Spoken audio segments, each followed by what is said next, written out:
Bonjour et bienvenue dans Easy Vista University.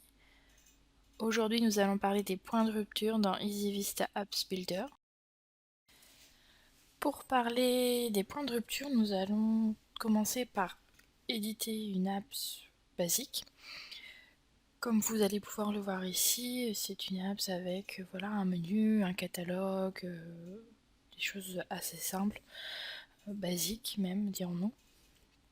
Et vous avez tout en haut les deux petites icônes qui vont vous permettre de simuler l'affichage de votre apps. Donc ici, sur un écran d'ordinateur.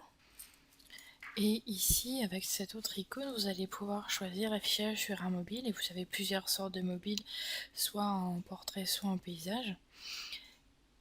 Vous allez ainsi pouvoir voir le rendu en fait que vos utilisateurs auront depuis leur mobile. Tout simplement, les points de rupture, ça va être les changements de résolution qui vont modifier l'affichage de votre apps. Donc soit pour passer du mobile à l'écran large ou de l'écran large au mobile. Alors, quels sont ces points de rupture? Tout d'abord, on va avoir l'affichage small qui va aller jusqu'à 640 pixels. On va ensuite avoir le medium qui va aller jusqu'à 1024 pixels, puis le large jusqu'à 1920 pixels, et ensuite ça sera dans le X large. À savoir que au niveau de Apps Builder, on ne prend en charge nativement que le small et le large. Dans notre application, et dans vos applications de manière générale, les widgets de type Secure HTML, menu, vont d'elles-mêmes se resizer en fonction du device sur lequel elles sont affichées, donc smartphone, tablette, écran de PC. Et vous allez aussi pouvoir choisir d'afficher ou non ces widgets sur small device, donc tout ce qui est plein de texte, d'informations, enfin les choses qui ne sont pas utiles sur smartphone. La bonne pratique, c'est de ne pas les afficher. Par contre, pour les widgets de type Data Viewer, il va falloir, donc en fonction de comment vous affichez donc tail, line, form dans cette partie, choisir la façon dont vos informations vont s'afficher sur du large, donc tablette dernière génération, PC, borne d'accueil. Donc vous voyez ici, on a les informations plutôt en colonne, bien aérées. Et ici dans la partie mobile, vous allez choisir la façon dont vos informations vont s'afficher sur small device, donc mobile ou tablette première génération. Par exemple, un Samsung S4, vous voyez que les informations ne s'affichent pas de la même façon et surtout qu'elles s'affichent de manière cohérente pour un petit écran. Voici une liste rapide des devices les plus vendus du marché. Donc vous allez pouvoir voir les résolutions dessus. Donc attention, hein, ce sont les résolutions constructeurs. Voilà, donc c'est pas toujours la résolution qu'on a l'impression d'avoir. Donc voilà, vous pouvez voir que la plupart vont être soit en small, soit en large. Hormis les tablettes première génération, tablettes low cost, smartphones première génération. Donc comment ça se passe en fait au niveau de l'affichage pour définir à partir de ces résolutions si on est en small ou en medium. Voici des schémas qui vont vous aider à comprendre. Alors le premier schéma, par exemple iPhone 3GS Galaxy Ice, une résolution 320 par 480, donc en format portrait.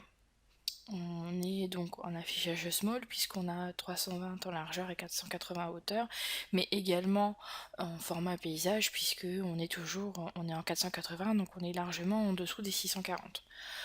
Sur le deuxième schéma, par contre, sur iPhone 4, iPhone 4S, Samsung, le premier Galaxy, on va être sur du 640 par 960. Alors en format portrait, on est en 640 en largeur, donc on est toujours en small. Par contre, en paysage, on est en 960. Donc si vous utilisez votre téléphone en format paysage, on va passer sur de l'affichage médium. Schéma suivant, on est donc sur une résolution 1024 par 568, donc les premiers iPad mini, Galaxy Tab, Acer Iconia.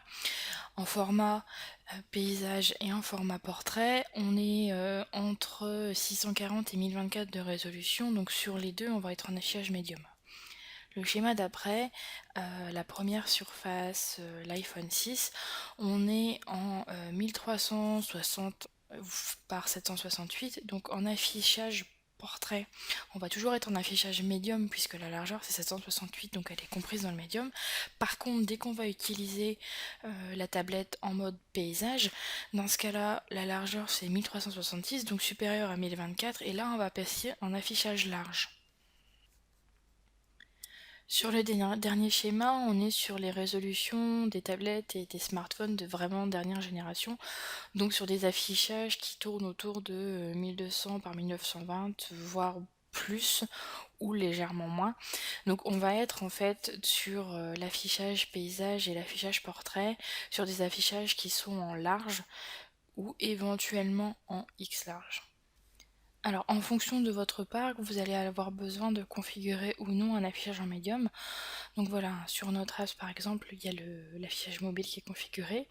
Et dans le widget, en fait, vous verrez, l'affichage vous semble un peu particulier, les informations sont répétées 2 fois, le bouton est présent 2 fois.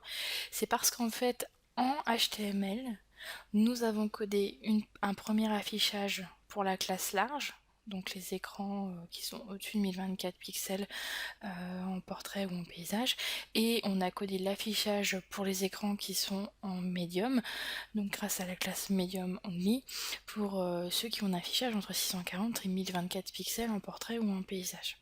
Donc par exemple ici, avec un iPad première génération, vous voyez que mon affichage a été refait pour bien apparaître en portrait ou en paysage en médium. Ici par exemple avec un Kindle Fire dernière génération, donc qui lui a une grande résolution, on va avoir besoin d'un affichage en large, et donc vous voyez qu'effectivement on affiche les informations comme on les afficherait sur un PC. Enfin, vous voyez que on a l'affichage portable qui s'est affiché comme on l'avait demandé au départ. Si vous n'êtes pas à l'aise en codage HTML et si vous voulez être aidé, ou si tout simplement le thème que j'ai utilisé dans la vidéo vous a plu, vous le retrouverez en téléchargement dans notre wiki, soit en tapant Service Store Template dans la barre de recherche du wiki, ou en cliquant sur la petite image qui apparaît.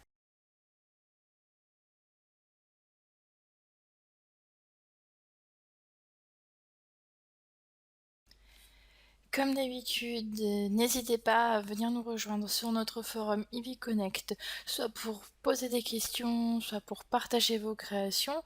Vous pouvez également nous envoyer un email à ezv_corporate_knowledge@easyvista.com.